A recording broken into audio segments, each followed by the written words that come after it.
안녕하십니까. 오늘은 Rapid Directed Evolution Guided by Protein Language Models and Epistatic Interactions 이라는 논문에 대해서 발표해 보겠습니다.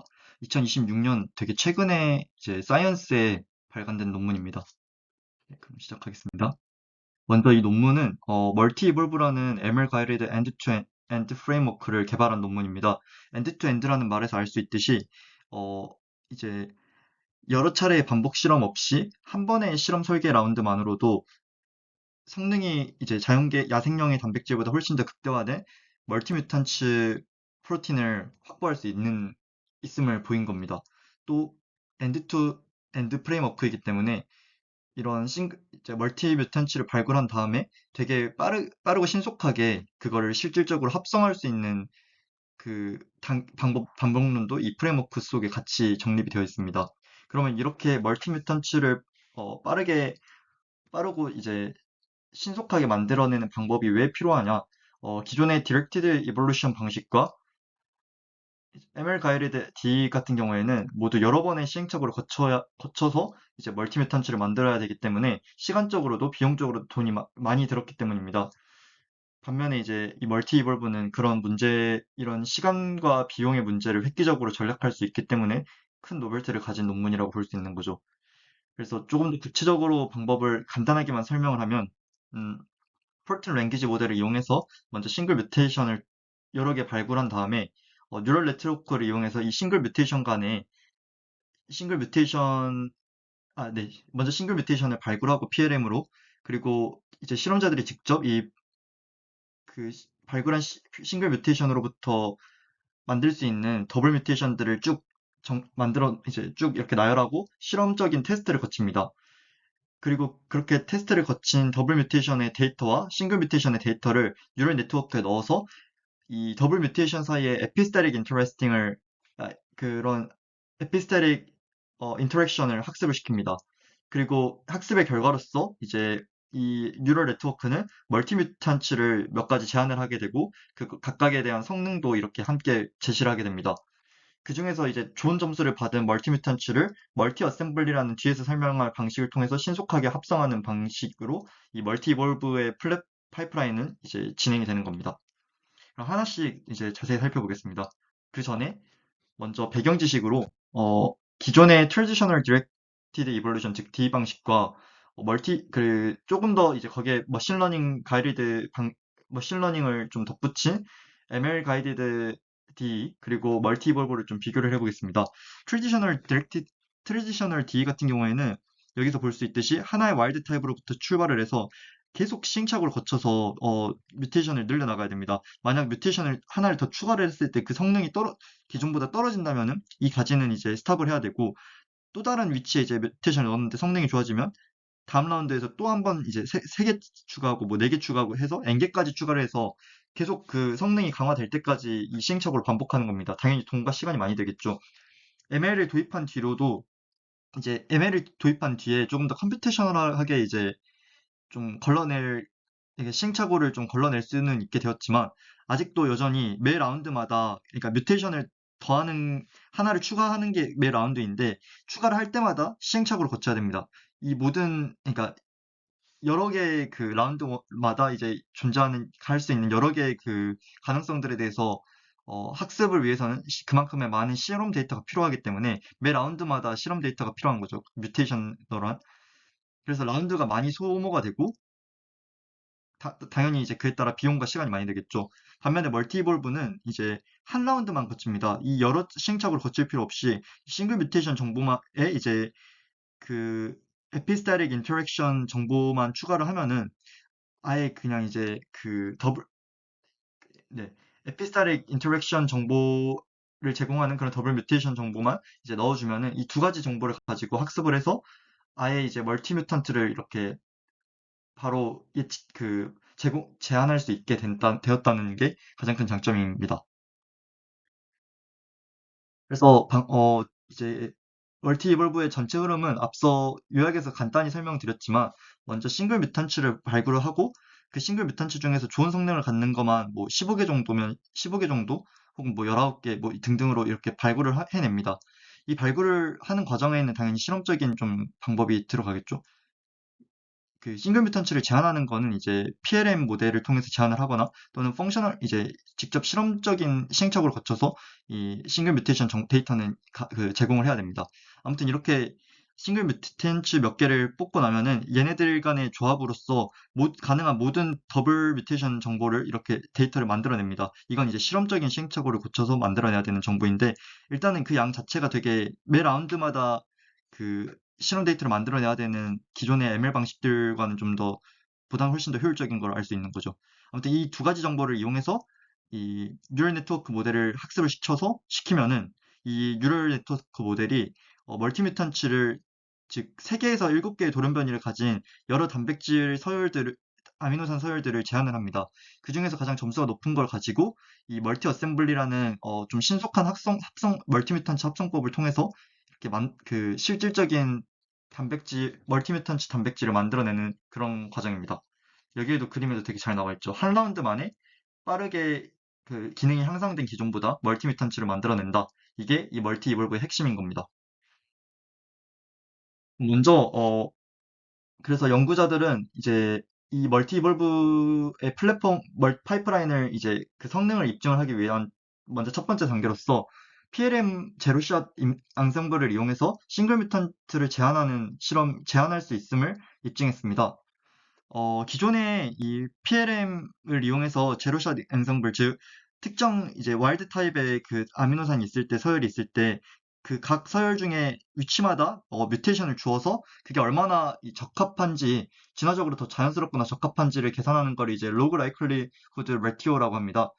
그 로그 라이클리후드 레티오가 와일드 타입 비교 대비해서 이 뮤테이션이 발생했을 때 얼마나 높은가, 이걸 이제 폴드 체인지로 계산을 해볼 수 있는데요.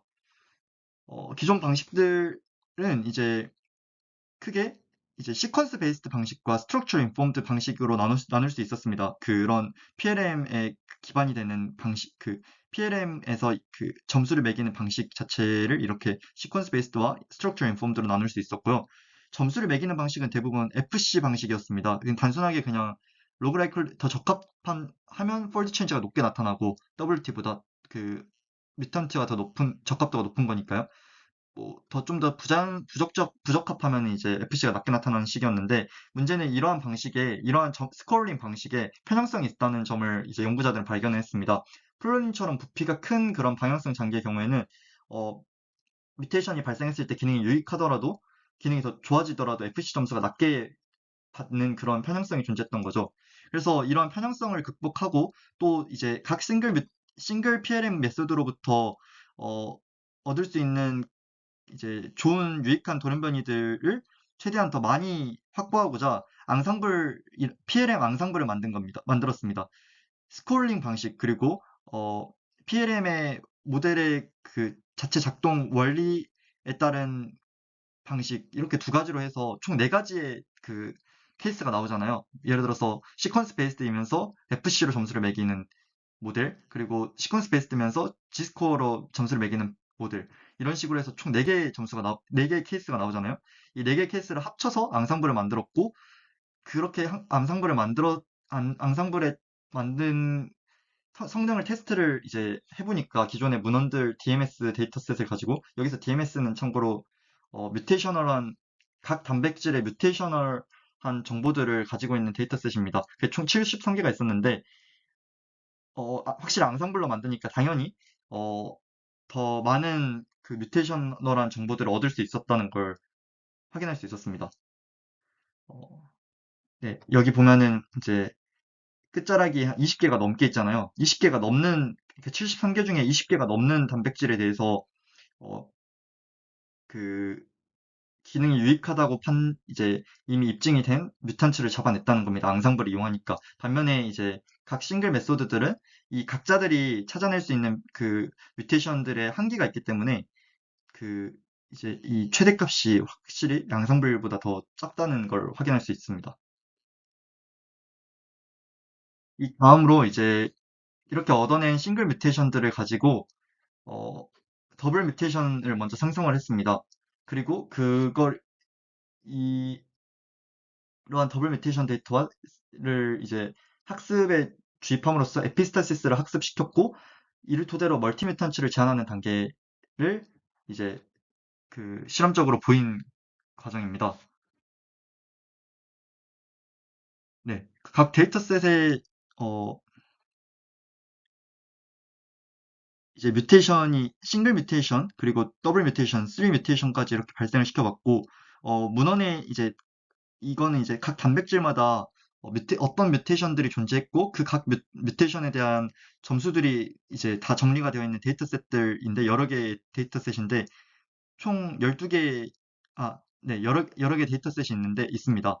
이 여러 개 데이터셋에서 제한하는 기능이 유익한 뮤테이션과 이 모델이 제한한 이 뉴럴 네트워크 모델을 그 거쳐서 제한된 이제 멀티뮤테이셔널 즉 3개부터 12개까지의 멀티뮤턴츠의 프레딕션 스코어, 액티비티 이 둘 사이의 상관관계를 따져본 겁니다. 만약 이 상관관계가 높게 나오면은 그만큼 그 멀티뮤턴츠에 대한 예측을 이 모델이 잘했다고 볼 수 있는 거겠죠. 이렇게 테스트를 해보니까 확실히 뮤턴츠 데이터까지 이 모델한테 그 학습을 시켰을 때가 이제 싱글 뮤턴츠만 가지고 모델 학습시켰을 때에 비해서 월등하게 이 멀티 뮤턴츠를 프레딕션하는 능력이 좋았다는 걸 확인할 수 있었습니다. 세 개일 때도 당연히 높았는데 값은 큰 차이가 없죠. 그래서 이제 앞으로 나오는 모든 그 모델에 대해서는 두 개의 뮤턴츠만 이제까지만 이제 모델한테 데이터로 이제 트레이닝 데이터로서 제공을 하게 되는 거죠.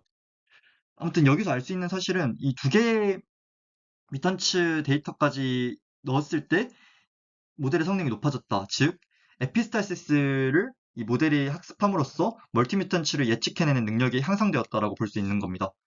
상관관계도가 확실히 높죠. 뭐, 이 하나의 그 싱글 뮤턴츠만 트레이닝 데이터로 썼을 때보다 이 각 싱글 뮤턴트 사이에 이제 에피스타시스 상호작용까지 이제 고려한 이 경우가 훨씬 그 예측도가 그러니까 아니 적합 이제 데이터셋의 문헌에 나와 있는 정보들과 일치도가 높다는 걸 볼 수 있는 거죠. 그리고 이제 다음으로 다른 방식들 기존에 존재하는 선행 연구들과 이 멀티 이볼브 사이에 그 비교를 해봤습니다. 멀티뮤턴츠를 예측하는 정도에 대해서 그걸 이제 비교하기 위해서 네, 먼저 이렇게 피어슨 콜레이션으로도 먼저 비교를 해봤는데 이때도 멀티 이볼브는가 이제 나와 있는 그 데이터셋에 등재된 그 멀티 뮤턴츠들의 정보들과 일치하는 정도가 다른 방식들에 비해서 훨씬 더 높다는 걸 알 수 있죠. 또 이 프리시즌 데이터는 뭘 나타내냐면 문헌에 등재되어 있는 되게 성능 좋은 그 돌연변이들이 있지 않습니까? 그 돌연변이를 이 멀티볼브가 얼마나 잘 잡아내는지 이거를 본 겁니다. 탑 이제 5% 문헌에 등재된 탑 5%를 가 이제 이 멀티 이볼브가 얼마나 잘 잡아내는지 또는 다른 방법들이 얼마나 이 탑 5의 베리언츠를 잘 잡아내는지를 비교한 겁니다. 보니까 멀티 이볼브가 확실히 이제 12개의 단백질 중에서 총 7개의 단백질에 대해서 프리시즌이 50%가 넘게 나왔습니다. 즉 되게 성능 좋은 단백질을 잘 잡아냈다는 겁니다. 우수하게. 반면에 멀티 이볼브가 아닌 다른 방식들은 그 다음으로 좋았던 방식이 이제 방식도 4개밖에 맞추지 못했습니다. 즉, 네, 4개에 대해서는 그 탑 5에 들어가는 유익한 뮤테이션을 다 모두 잡아냈지만 나머지 8개 단백질에 대해서는 그러지 못했다는 거죠. 이를 통해서 이볼브 모델이 이 에피스타시스를 학습함으로써 다른 모델들에 비해서 더 빠르고 정확하게 그 유익한 멀티뮤턴츠를 잡아낸다라는 거를 입증할 수 있었습니다. 마지막으로 이제 멀티 어셈블리라는 방식을 또 개발했는데요. 이거는 이제 신속하게 이렇게 찾아낸 좋은 유익한 멀티뮤턴츠들을 합성하는 이 방법론입니다. 이제 이런 식으로 진행이 된다고 하는데 구체적인 이 스텝들은 설명을 굳이 생략하겠습니다. 왜냐하면 뒤에서 나오는 그 모든 연구들이 사실 멀티 어셈블리로 얼마나 합성을 잘했는지에 대해서는 이 본문의 데이터로서는 잘 보여주지 않고 서플리먼트 피규어로만 좀 많이 보여주는 편이어서 그냥 빨리 합성하는 방법도 개발했다 정도로만 짚고 넘어가면 좋겠습니다. 아무튼 여기까지 과정을 다 포함해서 멀티 이볼브가 잘 작동한다. 그리고 싱글 뮤턴츠 스크리닝부터 후보로 제한된 멀티 뮤턴츠를 합성하는 과정까지 모두 한 번에 엔드 투 엔드로 진행할 수 있다. 이거를 이제 보일 수 있었습니다. 그래서 연구자들은 이제 이렇게 개발한 멀티 이볼브를 이용해서 실제로 세 가지의 단백질을 엔지니어링 해봅니다. 자연계에 존재하는 단백질 어펙스랑 디카스 13D의 그 이제 스플라이싱 이피션시를 그 공학적으로 더 효율을 높여보기도 하고 또 마지막으로 항체 효율을 높여보는 작업도 진행을 합니다. 그 중에서 첫 번째로서 먼저 어펙스 자연계에 존재하는 아펙스라는 단백질의 기능을 향상시킨 사례를 한번 살펴보겠습니다. 이 어펙스에 대해서 간단하게만 설명하면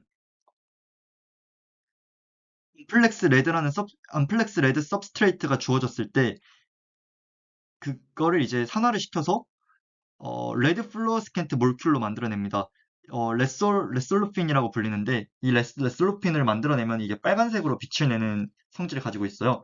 그래서 어, 이, 다, 이 어펙스, 엔지니어드 어펙스와 와일드 타입 어펙스 사이의 성능을 비교하는 척도로서 이 형광세기가 얼마나 그 와일드 타입 대비 뮤턴츠가 더 높아졌는가를 비교의 척도로 삼았습니다.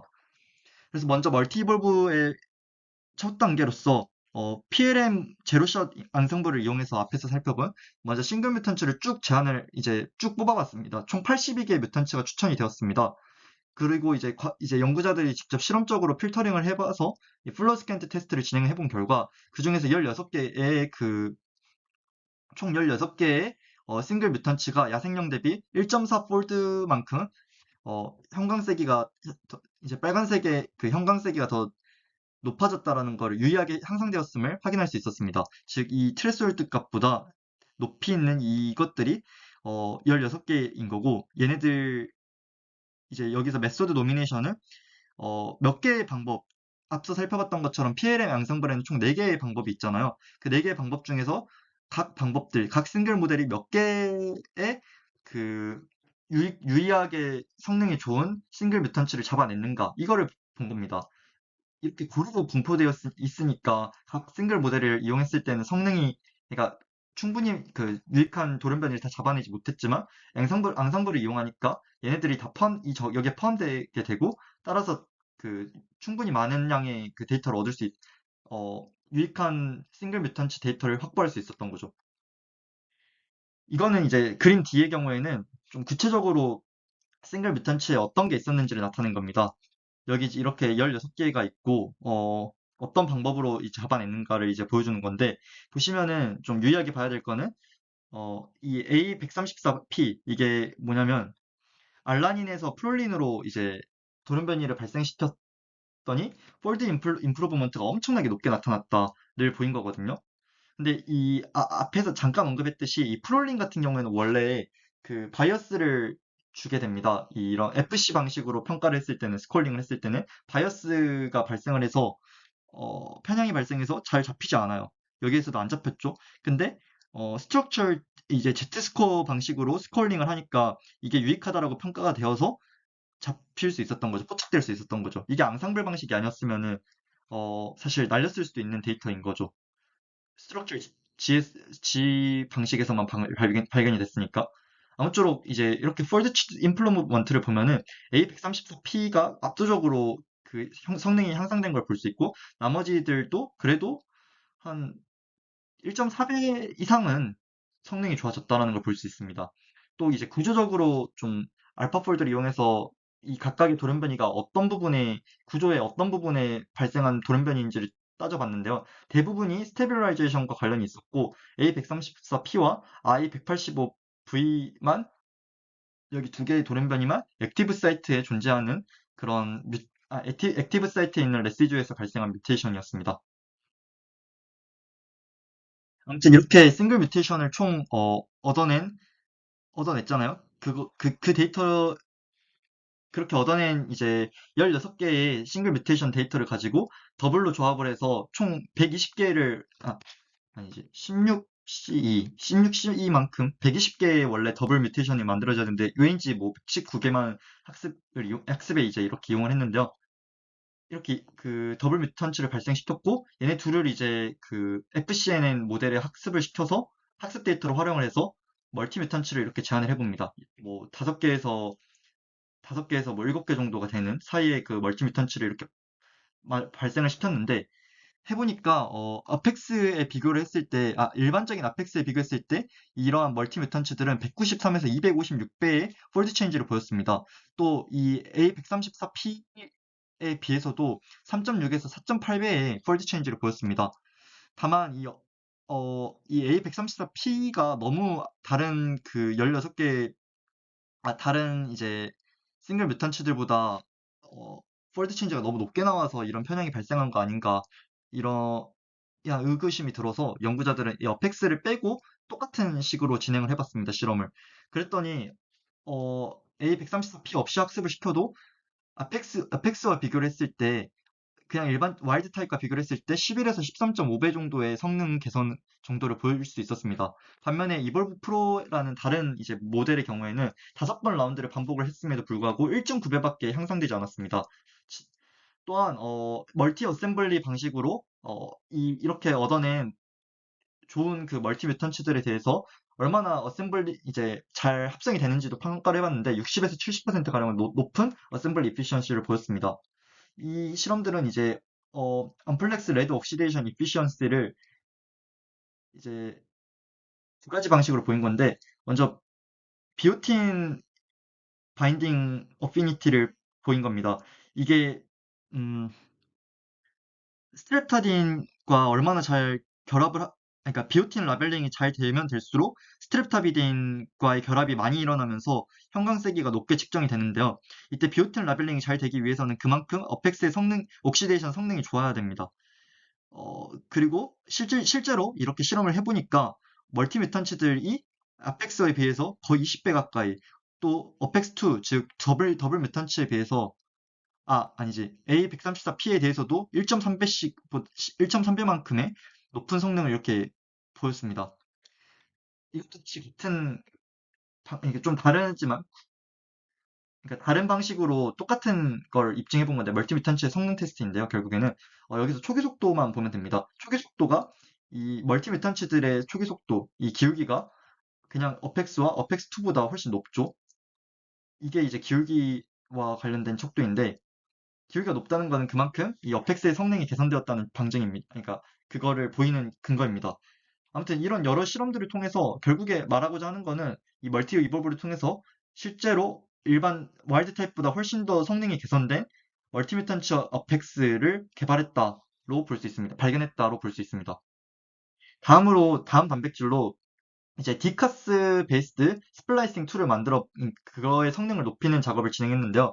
이거는 좀 이론적인 지식이 필요합니다. 먼저 시스 스플라이싱이라고 해서 이제 디카스가 이제 엑손과 스플라이싱이 일어날 때 디카스가 여기에 붙게 되면은 스플라이싱 엑손과 엑손 A와 엑손 B를 이렇게 그러니까 재조합하는 그런 스플라이싱이 일어나지 않습니다. 그래서 얼마나 잘 안 일어나는지를 통해서 어, 시스 스플래싱의 효율성을 따질 수 있는 거죠. 판단할 수 있는 거죠. 반면에 트랜스 스플래싱 같은 경우에는 이제 이런 새로운 유전자를 새로운 유전자가 여기에 재조합되는 겁니다.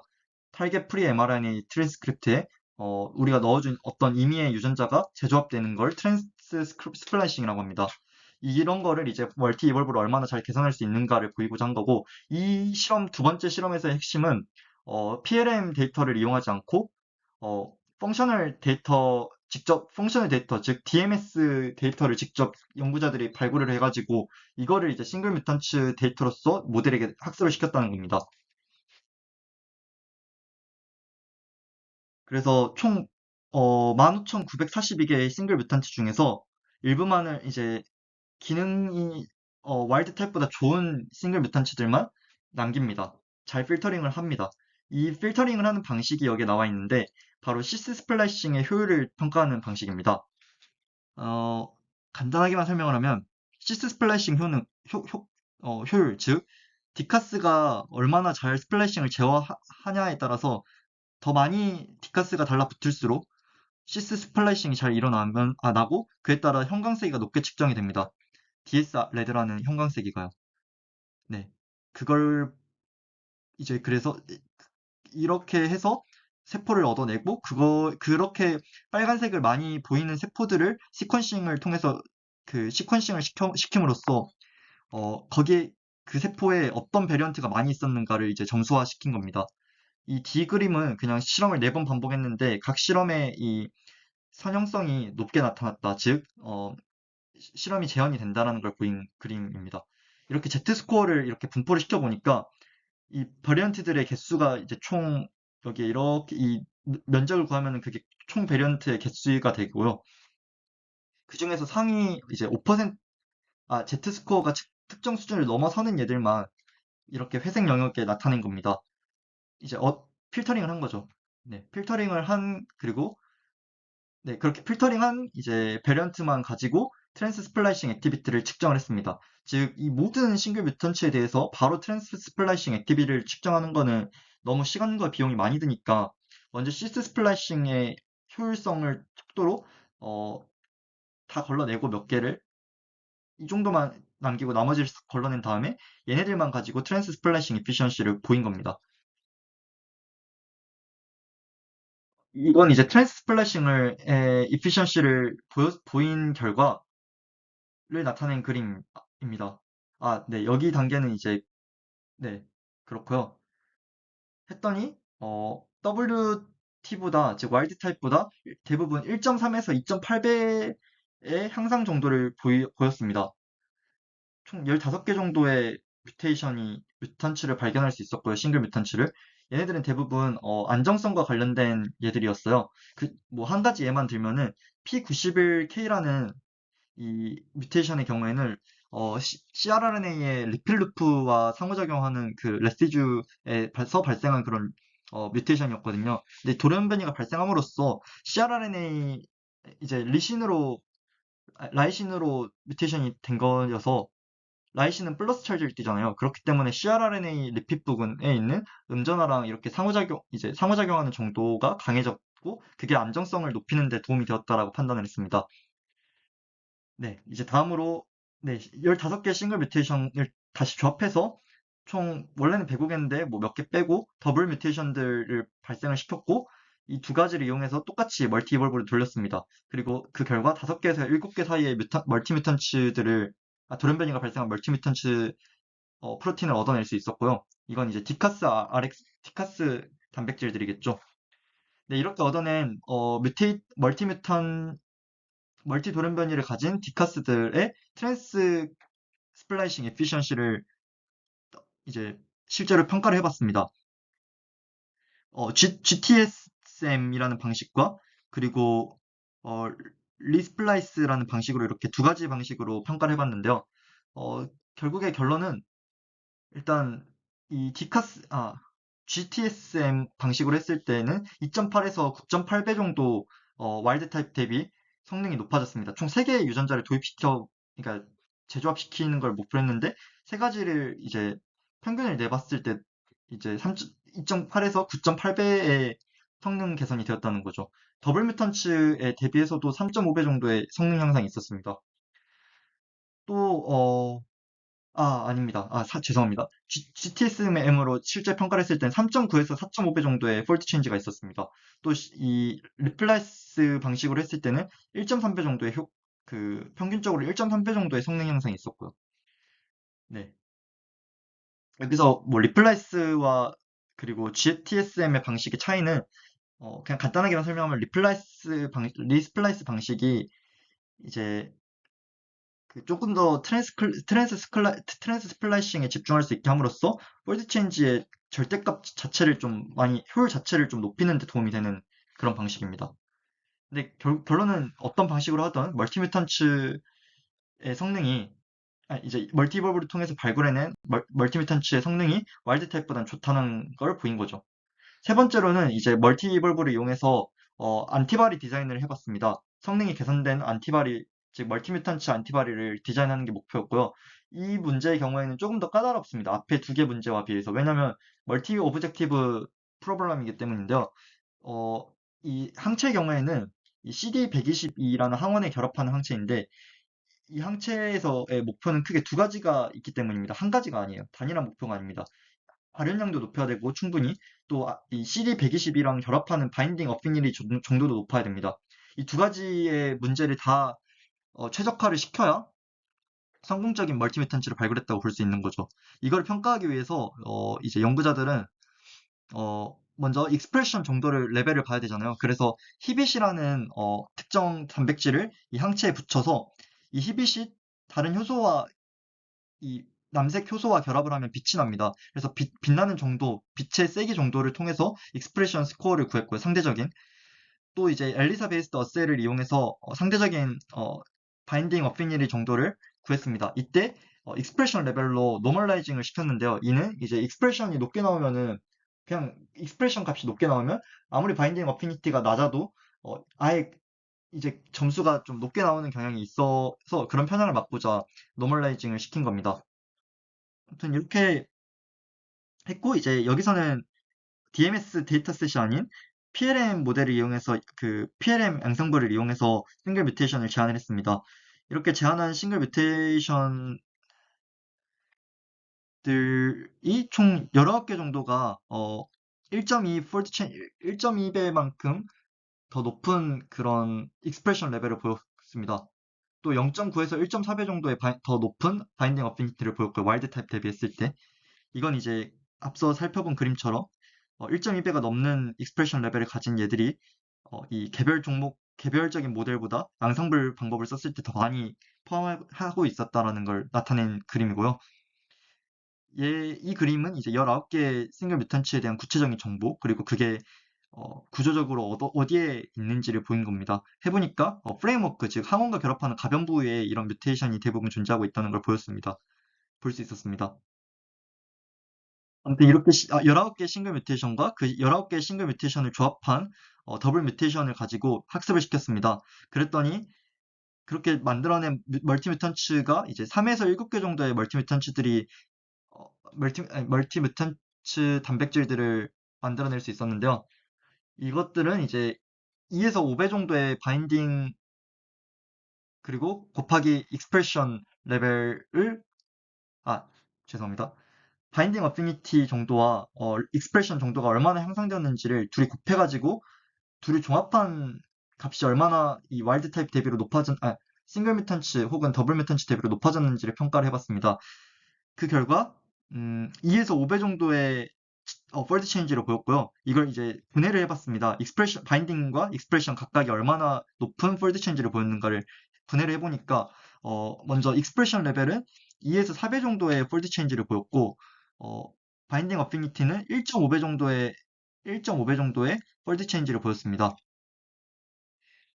다음 이 두 개의 그림은 이제 좀 그냥 이제 조금 더 실험적으로 다시 증명을 해본 건데 어, 결국은 이제 익스프레션 레벨도 높아졌고 뭐 1.8에서 6.5배 정도 WT에 비해서 높아졌고 또 이 바인딩 어피니티를 나타내는 척도도 그걸 이제 EC50이라는 척도를 이용해서 평가를 했는데 EC50은 이제 이 K 그래프에서 최대 OD 415라는 게 어, 결국에 빛의 세기가 얼마나 높아지는가를 측정한 거거든요. 빛의 세기 최대값의 50% 되는 정도가 한 50% 정도가 될 때 몇 나노몰랄만큼의 농도가 필요한가를 나타낸 겁니다. 즉 바인딩 어피니티가 셀수록 이 값이 낮아지게 되고 EC50은 낮아져야 정상이고 이걸 이제 비교를 해보니까 실제로 2.1에서 2.7배 정도의 차이를 보였습니다. 즉 바인딩 어피니티가 개선이 되었고 동시에 익스프레션 레벨도 높아졌다. 이를 통해서 멀티 이볼브가 멀티 오브젝티브한 안티바디 디자인도 잘 해낼 수 있다는 걸 보였습니다. 여기까지 해서 이 멀티 이볼브라는 플랫폼을 이용해서 총 세 가지의 단백질의 성능 개선을 이끌어냈습니다. 이때 이 세 가지의 단백질의 성능 개선은 셋 다 멀티 뮤턴츠라는 게 중요합니다. 네, 아무튼 이렇게 해서 멀티 이볼브를 개발한 논문에 대해서 알아봤는데요. 이 논문에서 생각할 점들은 이렇게 크게 세 가지 정도로 볼 수 있습니다. 약간 멀티 이볼브라는 플랫폼 자체가 뭔가 새로운, 아예 기존에 없던 새로운 방식을 개발했다기보다는 그냥 이제 기존에 있던 PLM 모델들을 잘 결합을 해서 PLM 완성부를 만들어내고, 또 FCNN이라는 기존에 있던 모델을 사용하고 이제 에피스타시스를 학습시키는데, 또 이제 멀티 어셈블리 방식도 기존에 있던 방식을 조금 더 성능을 개선해서 사용한 겁니다. 아무튼 근데 이제 이렇게 각각의 개별적으로 존재했던 퍼즐 조각들을 이 단백질 엔지니어링이라는 하나의 필드에 다 녹여냈다. 이것들을 유기적으로 잘 연결을 시켜서 합쳐낸 라는 점이 이 논문의 특징이었고요. 어, 만약에 그러면 각 단계의 퍼즐 조각들을 조금 더 개발을 시키면은 전체인 멀티이볼브의 성능도 향상될지, 아니면 이것도 이 각 부분들로서는 존재하지 않았던 특성이 얘네들이 합쳐짐으로써 완성이 되었을 때 발생한 상발성에 의해서 이 멀티이볼브가 가능했던, 그런 플랫폼 파이프라인이 가능했던 건지, 이게 궁금했습니다. 또 이제 결국에 멀티버블의 성능을 결정하는 가장 핵심 단계는 질 높은 펑션 인핸싱 싱글 뮤테이션을 발굴하는 과정이라고 생각이 들었습니다. 그리고 이러한 싱글 뮤테이션을 잘 발굴해내기 위해서는 PLM 제로샷 예측이나 DMS 데이터 이외에도 뭐 계통학적인 또는 구조학적인 접근법처럼 다양한 방법들을 활용할 수 있다라는 점을 제시하고 싶습니다. 마지막으로 여기서 이 논문에서는 서열 정보만 가지고 인코딩을 하는, 이제 FCN을 학습시킬 때 서열 정보만 가지고 인코딩하는 원활 인코딩 방식을 사용했습니다. 근데 이제 그게 가장 성능이 좋았기 때문이라고 연구자들은 주장을 하는데, 만약 단백질 구조적 특징과 기능에 대한 정보도 숫자로 인코딩한 PLM 인베딩 방식이 계속 앞으로도 더 많이 발전을 하게 되면은 이런 데이터를 이용해서 이 FCNN 모델을 학습을 시키는 게 더 원활 인코딩 방식보다 더 높은 성능 개선을 이끌어낼 수 있지 않을까라는 생각이 들었습니다. 네, 여기까지 해서 멀티 이볼브를 개발한 논문에 대한 발표를 마치겠습니다. 감사합니다.